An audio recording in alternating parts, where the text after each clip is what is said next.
This is our fifth lecture of online classes of chemistry. So first we do the quick revision of yesterday's topic. तो कल हमने पढ़ा था कि salt क्या होते हैं. तो हमने पढ़ा था कि सॉल्ट होते हैं जो पॉजिटिव और नेगेटिव रेडिकल्स को मिलके बनते हैं. सॉल्ट से हम आइडेंटिफाई कर सकते हैं कि वो कौन से एसिड या कौन से बेस से मिलके बने हुए हैं. जैसे हमने सोडियम क्लोराइड की एग्जांपल ली थी, उससे हमने फाइंड आउट करा था कि वो हाइड्रोक्लोरिक एसिड और सोडियम हाइड्रोक्साइड बेस से मिलके बना हुआ है. नेक्स्ट हमने पढ़ा था पीएच ऑफ द सॉल्ट कि सॉल्ट की हम पीएच वैल्यू कैसे फाइंड आउट करते हैं. जैसे अगर सॉल्ट स्ट्रॉन्ग एसिड और स्ट्रॉन्ग बेस से मिलके बना हुआ तो वो सॉल्ट किस नेचर का होता है, न्यूट्रल नेचर का होता है.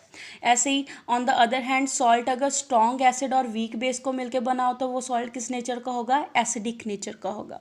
नेक्स्ट हमने पढ़ा था कि अगर स्ट्रॉन्ग बेस और वीक एसिड को मिलके बना हो तो स्ट्रॉन्ग सॉल्ट किस नेचर का होता है, बेसिक नेचर का होता है. नेक्स्ट हमने पढ़ा था केमिकल्स फ्रॉम कॉमन सॉल्ट. जो घर में हम नमक यूज़ करते हैं उनसे हम कौन कौन से केमिकल्स प्रिपेयर कर सकते हैं.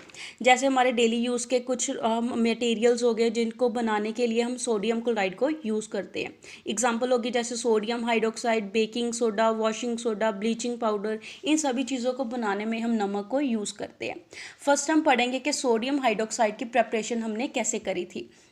जैसे सोडियम क्लोराइड का एक्वा सोल्यूशन लिया था, उसमें से इलेक्ट्रिसिटी पास करवाई थी तो वहाँ से हमने सोडियम हाइड्रोक्साइड प्रिपेयर करा था.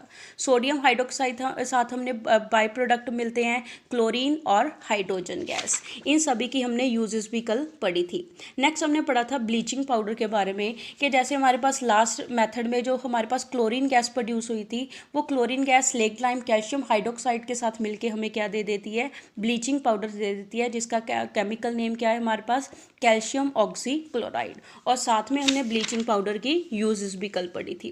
Next now we come to our today's topic that is baking soda.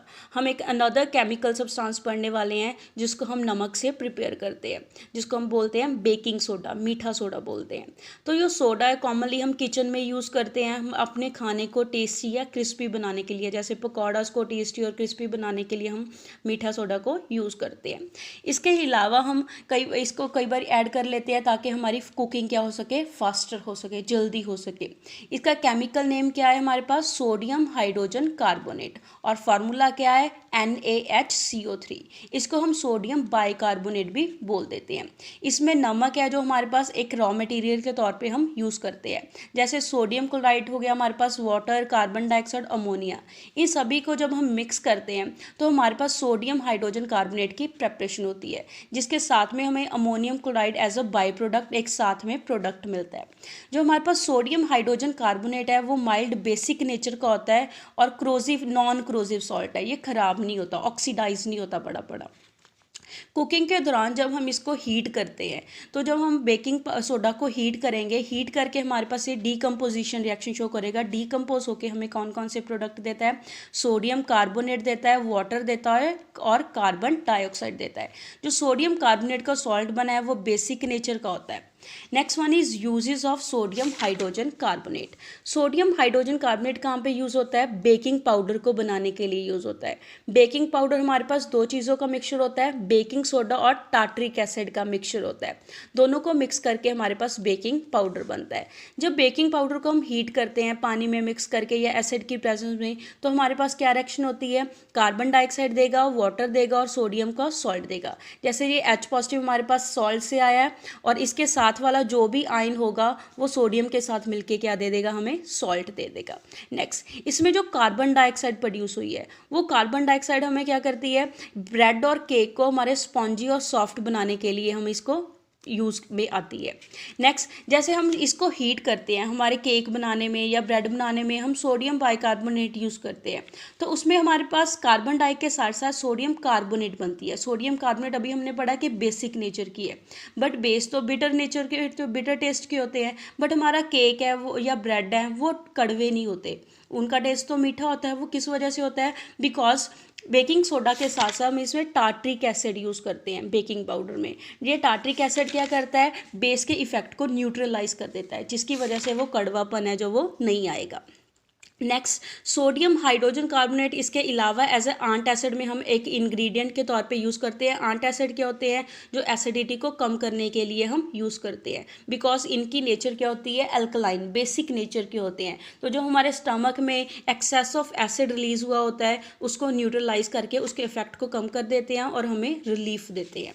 इसके अलावा हम इसको यूज़ करते हैं सोडा एसिड फायर एक्सटिंग्विशर में, जो आग बुझाने वाले होते हैं उसमें एज अ इंग्रेडिएंट के तौर पे एक इसको यूज़ करते हैं।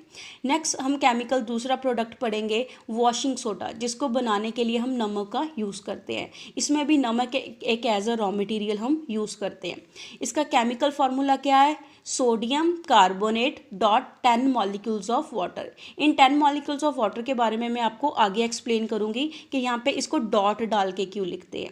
इसका केमिकल नेम क्या है, सोडियम कार्बोनेट डेकाहाइड्रेट। डेका हमने किस लिए यूज़ करा है, 10 मॉलिक्यूल्स ऑफ वाटर के लिए यूज़ करा है। वाटर को हम क्या बोलेंगे, हाइड्रेट बोलते हैं। नेक्स्ट सोडियम कार्बोनेट जो है हमें कैसे मिलता है, जब हम हीट करते हैं बेकिंग सोडा को। बेकिंग सोडा को जब हम हीट करेंगे तो वहाँ से हमें सोडियम कार्बोनेट मिलेगा, वाटर मिलेगा और कार्बन डाइऑक्साइड मिलेगी। इस सोडियम कार्बोनेट को जब हम वाटर के साथ रिएक्शन करवाते हैं तो वहाँ से हमें क्या मिलता है, वॉशिंग सोडा मिलता है। Next one is uses of washing soda. Washing soda use कहाँ पे आता है, वॉशिंग सोडा ग्लास बनाने में, कांच बनाने के लिए यूज़ होता है, सोप बनाने में यूज़ करते हैं, पेपर इंडस्ट्री में ये यूज़ होता है। इसके अलावा ये हमारे सोडियम के कंपाउंड्स बनाने के लिए यूज़ होता है, जैसे बोरेक्स। बोरेक्स एक ऐसा सोडियम का कंपाउंड है जिसमें सोडियम की अमाउंट काफ़ी ज़्यादा हाई होती है। इसके अलावा हम सोडियम कार्बोनेट को यूज़ करते हैं एज अ क्लीनिंग एजेंट, सफाई के तौर पर यूज़ करते हैं। हमारे डोमेस्टिक पर्पज़ के लिए, घर में हम साफ़ सफाई के लिए भी इसको यूज़ कर सकते हैं। इसके अलावा ये पानी की हार्डनेस को रिमूव करने के लिए भी हम इसको यूज़ करते हैं। वाटर की हार्डनेस मीन्स वाटर में जो सॉल्ट मिक्स होते हैं उनको रिमूव करने के लिए हम इसको क्या करते हैं, यूज़ करते हैं। नेक्स्ट टॉपिक है, are the crystals of salt really dry. क्या जो सॉल्ट के क्रिस्टल्स होते हैं वो सच में सूखे होते हैं या नहीं होते। जैसे कॉपर सल्फेट के क्रिस्टल्स हो गए, वो देखने में हमें लगता है कि बिल्कुल ड्राई सॉल्ट है, सूखा सॉल्ट है, बट एक्चुअली में उसमें क्या होते हैं, वाटर ऑफ क्रिस्टलाइजेशन प्रेजेंट होते हैं। वाटर ऑफ क्रिस्टलाइजेशन में अभी आपको बताऊंगी कि क्या चीज़ है। जैसे वाटर ऑफ क्रिस्टलाइजेशन के कारण ही उसका कलर है जो वो ब्लू कलर का होता है। अदरवाइज जैसे जब हम इस सॉल्ट को, ब्लू कलर के क्रिस्टल्स को हीट करेंगे तो उसमें जो वाटर प्रेजेंट है वो क्या हो जाता है, रिमूव, इवेपोरेट होकर रिमूव हो जाता है और उस सॉल्ट का कलर ब्लू से क्या हो जाता है, वाइट कलर हो जाता है।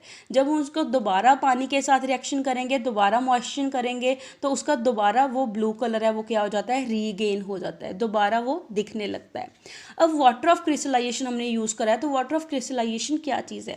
वाटर ऑफ क्रिस्टलाइजेशन हमारे पास fix number of water molecules होते हैं जो वो वन फार्मूला यूनिट सॉल्ट के साथ प्रेजेंट होते हैं। मतलब ये fix molecule of water molecules हमारे पास प्रेजेंट हो गए हर एक सॉल्ट के साथ, उसको वो कम या ज़्यादा नहीं हो सकते। जैसे हमने अभी कॉपर सल्फेट की एग्जांपल ली थी, तो कॉपर सल्फेट में जो ब्लू कलर होता है वो किसकी वजह से होता है, 5 मॉलिक्यूल्स ऑफ वाटर के कारण होता है। सिमिलरली अभी हमने वॉशिंग सोडा पीछे करा है, जो मैंने अभी बोला था कि मैं आगे एक्सप्लेन करूंगी। वॉशिंग सोडा में कितने वाटर ऑफ क्रिस्टलाइजेशन होते हैं, 10 मॉलिक्यूल्स ऑफ वाटर होते हैं, as a water of crystallisation के तौर पर वो प्रेजेंट होते हैं। नेक्स्ट एक और अनदर सॉल्ट है हमारे पास जिसमें वाटर ऑफ क्रिस्टलाइजेशन पाए जाते हैं, वो कौन सा सॉल्ट है, जिप्सम। जिप्सम में हमारे पास कितने वाटर मॉलिक्यूल्स होते हैं, 2 वाटर मॉलिक्यूल्स प्रेजेंट होते हैं as a water of crystallisation. तो जिप्सम का केमिकल फार्मूला क्या है, calcium sulphate dot 2 molecules of water. तो हम इसको बोलेंगे कैल्शियम सल्फेट डाईहाइड्रेट। तो अब हम जिप्सम की यूजेस करेंगे कि जिप्सम यूज़ कहाँ पे होता है। जिप्सम प्लास्टर ऑफ पेरिस को बनाने के लिए यूज़ होता है। जब हम जिप्सम को 373 केल्विन पे हीट करते हैं तो हीट करने के कारण वो उसमें क्या होता है, वाटर मॉलिक्यूल्स इवेपोरेट होकर लूज हो जाते हैं, जिसके कारण हमें पीछे सिर्फ क्या प्रोडक्ट मिलेगा, calcium sulphate hemihydrate. 2 water molecule से हमारे पास 1.5 वाटर मॉलिक्यूल इवेपोरेट हो जाता है और पीछे सिर्फ क्या बचता है, हाफ मॉलिक्यूल ऑफ वाटर बचता है, जिसकी हाफ की वजह से इसको क्या बोलते हैं, हेमीहाइड्रेट बोलेंगे। इसका कॉमन नेम क्या है, प्लास्टर ऑफ पेरिस। नेक्स्ट हम यूजेस करेंगे कि प्लास्टर ऑफ पेरिस कहाँ कहाँ पे यूज़ होता है। प्लास्टर ऑफ पेरिस को डॉक्टर्स यूज़ करते हैं फ्रैक्चर्ड बोन को प्लास्टिंग करने के लिए, ताकि उसको सही पोजीशन पे वापस वो उसको ला सकें। इसके अलावा ये टॉयज़ को बनाने के लिए यूज़ होता है, डेकोरेशन के मटेरियल्स को बनाने बनाने के लिए यूज़ करते हैं, एज अ पीओपी यूज़ करते हैं ताकि वो सरफेस क्या हो सके, स्मूथ हो सके। एक चीज़ उसमें नोट करने वाली है कि प्लास्टर ऑफ पेरिस जो एक वाइट कलर का पाउडर होता है, इसको स्टोर करने के लिए हमें जब इसको स्टोर करना है हमेशा एयर टाइट कंटेनर में ही इसको स्टोर करके रखना चाहिए।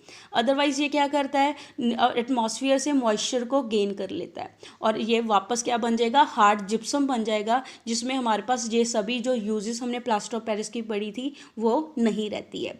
तो जैसे कि रिएक्शन कैसे शो करता है, हमारे पास calcium sulphate dot half molecule of water atmosphere से वाटर को गेन करके क्या बनता है, जिप्सम, वापस वो कितने 2 वाटर मॉलिक्यूल्स को गेन कर लेता है, तो उसको हम बोलते हैं जिप्सम। एक और चीज़ इसमें नोट करने वाली है हमारे पास कि इसको जब जिप्सम को हम हीट करते हैं तो हमारे पास 373 केल्विन के पे ही इसको हीट करना चाहिए। इससे अगर ज़्यादा टेम्परेचर पे हम इसको हीट करेंगे तो जो हाफ मॉलिक्यूल ऑफ वाटर हमारे पास बचा है वो भी इवेपोरेट हो जाएगा। अगर वो इवेपोरेट हो गया तो पीछे सिर्फ क्या बचेगा, कैल्शियम सल्फेट बचेगा, जिसको हम क्या बोलते हैं, बर्न्ट प्लास्टर बोलते हैं। That's all for today. Chapter is completed. So keep practice the exercise questions. Stay home, stay safe. Thank you.